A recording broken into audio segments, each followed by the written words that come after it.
नमस्कार। आकाशवाणी जयपुर अजमेर से प्रस्तुत हैं प्रादेशिक समाचार।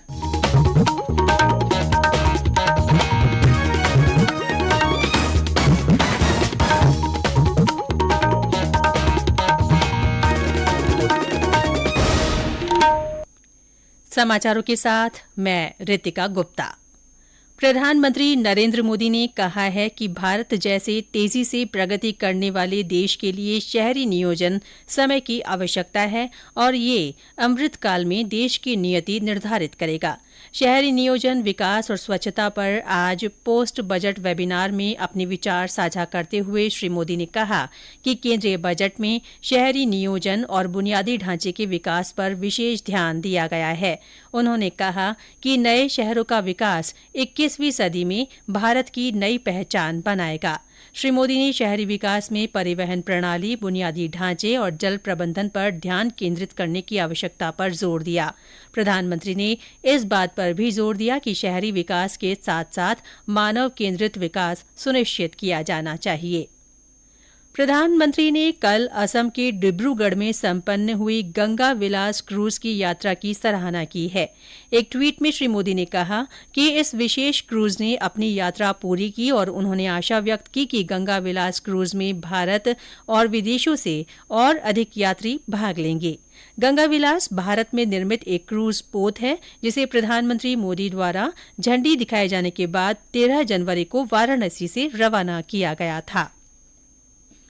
केंद्रीय सड़क और परिवहन एवं राजमार्ग मंत्री नितिन गडकरी ने कल राजधानी जयपुर के अजमेर रोड पर प्रदेश के पहले वाहन स्क्रैपिंग सेंटर का वर्चुअल उद्घाटन किया। इस अवसर पर श्री गडकरी ने कहा कि इस सेंटर के बनने से उत्तर भारत के राज्यों को लाभ मिलेगा। 5 एकड़ में बने इस सेंटर में 1500 वाहनों के स्क्रैपिंग की क्षमता है। यहाँ कार, बस और कॉमर्शियल वाहनों की स्क्रैपिंग की जा सकेगी। ये पूरी तरह से पेपरलेस डिजिटलाइज सेंटर है। श्री गडकरी ने कहा कि हम भारत को दक्षिण एशियाई क्षेत्र के लिए वाहन स्क्रैपिंग हब बनाने की दिशा में काम कर रहे हैं। नगरीय विकास और स्वायत्त शासन मंत्री शांति धारीवाल और आवासन आयुक्त पवन अरोड़ा ने आज प्रदेश के 14 जिलों के 17 शहरों के लिए विभिन्न आवासीय और एक व्यावसायिक योजना लॉन्च की। श्री धारीवाल ने बताया कि राजस्थान आवासन मंडल ने अपनी थीम हमारा प्रयास सबको आवास को मजबूत करते हुए महत्वपूर्ण आवासीय योजनाओं को लॉन्च किया है। इस अवसर पर आवासन आयुक्त पवन अरोड़ा ने बताया कि आवासन मंडल पहली बार निजी क्षेत्र की तर्ज पर जयपुर में अत्याधुनिक स्वतंत्र विला और लग्जरी फ्लैट्स की योजना लाया है। भारतीय सूचना सेवा के वरिष्ठ अधिकारी राजेश मल्होत्रा ने आज पत्र सूचना कार्यालय के प्रधान महानिदेशक का पदभार ग्रहण किया। श्री मल्होत्रा ने सत्येंद्र प्रकाश का स्थान लिया है जो कल सेवानिवृत्त हुए। 1989 बैच के अधिकारी श्री मल्होत्रा इससे पहले वित्त मंत्रालय में कार्यरत थे। उनका केंद्र सरकार के विभिन्न मंत्रालयों और विभागों के लिए मीडिया और संचार व्यवस्था की योजना और कार्यान्वयन में 32 वर्षों से अधिक अनुभव है। भारतीय कृषि अनुसंधान परिषद के सहायक महानिदेशक डॉक्टर राजबीर सिंह ने कहा है कि काजरी की ओर से कृषि शोधों की उपलब्धियों से मरु क्षेत्र में हरियाली की चादर नजर आ रही है।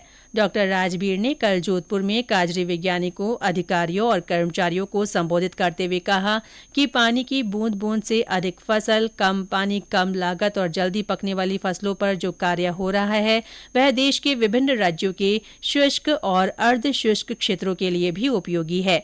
उन्होंने बताया कि तापमान बढ़ रहा है, ऐसी परिस्थिति में जलवायु अनुकूलन फसलों को बढ़ावा दिया जाए। अंतर्राष्ट्रीय महिला दिवस पर 8 मार्च को राज्य में महिलाएं और बालिकाएं राजस्थान रोडवेज की बसों में निःशुल्क यात्रा कर सकेंगी। मुख्यमंत्री अशोक गहलोत ने इस संबंध में प्रस्ताव को मंजूरी दे दी है। भरतपुर में जिला प्रशासन की ओर से आज से 3 दिवसीय ब्रजछोली महोत्सव शुरू हुआ। महोत्सव के तहत डीग में पहले दिन आज खेलकूद प्रतियोगिता, मेहंदी, रंगोली और मूछ प्रतियोगिताओं के आयोजन हुए। इनमें प्रतिभागियों ने बढ़ चढ़कर हिस्सा लिया। इसी कड़ी में शाम को डीग जल महल में रंगीन फव्वारों का संचालन किया जाएगा और रात को राजस्थानी और ब्रज कलाकारों की सांस्कृतिक प्रस्तुतियां दी जाएंगी। इसके साथ ही प्रादेशिक समाचार बुलेटिन समाप्त हुआ। नमस्कार।